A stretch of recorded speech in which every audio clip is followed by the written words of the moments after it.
एक समय की बात है, नैशिरण्य तीर्थ में शौनिक आदि 88,000 ऋषियों ने श्री सूत जी से पूछा, हे प्रभु, कलयुग में वेद विद्या रहित मनुष्य को प्रभु भक्ति किस प्रकार मिल सकती है तथा उनका उद्धार कैसे होगा।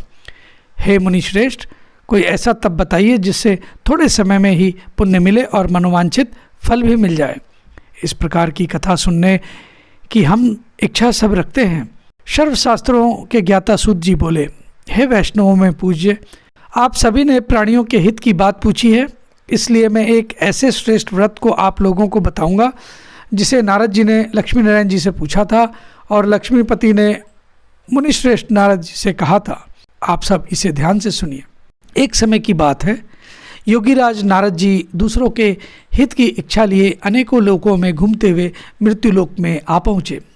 यहाँ उन्होंने अनेक योगियों में जन्मे प्राय सभी मनुष्यों को अपने कर्मों द्वारा अनेकों दुखों से पीड़ित देखा। उनका दुख देखकर नारद जी सोचने लगे कि कैसा यत्न किया जाए जिसके करने से निश्चित रूप से मानव के दुखों का अंत हो जाए। इसी विचार पर मनन करते हुए वह विष्णु लोक में गए। वहाँ वह देवों के ईश नारायण की स्तुति करने लगे, जिनके हाथों में शंख, चक्र, गदा और पद्म थे, गले में वरमाला पहने हुए थे। स्तुति करते हुए नारद जी बोले, हे भगवान, आप अत्यंत शक्ति से संपन्न हैं, मन तथा वाणी भी आपको नहीं पा सकती है। आपका आदि मध्य तथा अंत नहीं है। निर्गुण स्वरूप सृष्टि के कारण भक्तों के दुख दूर करने वाले हो आपको मेरा नमस्कार है। नारद जी की स्तुति सुनकर भगवान विष्णु बोले, हे मुनिश्रेष्ठ, आपके मन में क्या बात है? आप किस काम के लिए पधारे हैं, उसे निसंकोच कहिए। इस पर नारद मुनि बोले कि मृत्युलोक में अनेक योनियों में जन्मे मनुष्य अपने कर्मों के द्वारा अनेकों दुख से दुखी हो रहे हैं। हे नाथ, आप मुझ पर दया रखते हो तो बताइए कि वो मनुष्य थोड़े प्रयास से ही अपने दुखों से कैसे छुटकारा पा सकते हैं। इसके प्रत्युत्तर में श्री हरि बोले, हे नारद, मनुष्यों की भलाई करने के लिए तुमने बहुत अच्छी बात पूछी है। जिसके करने से मनुष्य मोह से छूट जाता है, वह बात मैं आपको बताता हूँ, उसे आप ध्यान से सुनिए।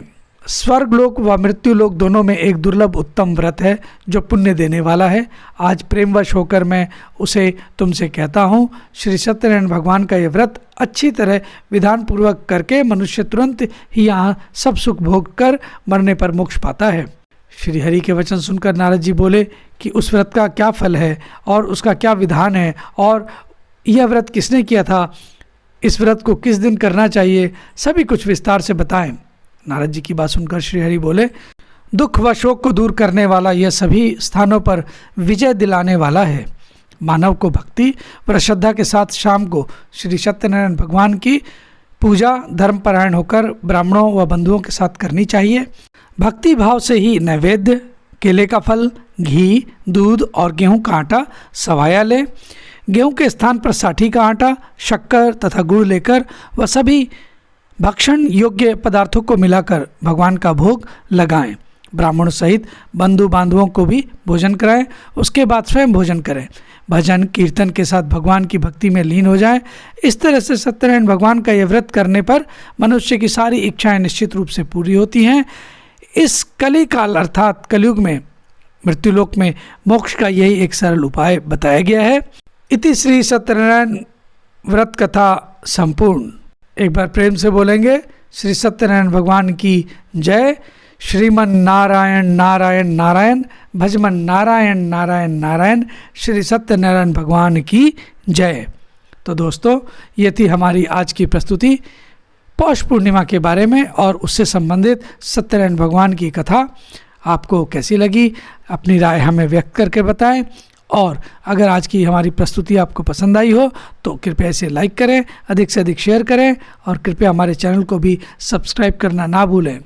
अब हमें आज्ञा दीजिए, अगले एपिसोड में एक और नई व्रत कथा के साथ हम फिर से हाजिर होंगे। तब तक के लिए नमस्कार और सत्यनारायण भगवान की जय, गंगा मैया की जय, लक्ष्मी माता की जय।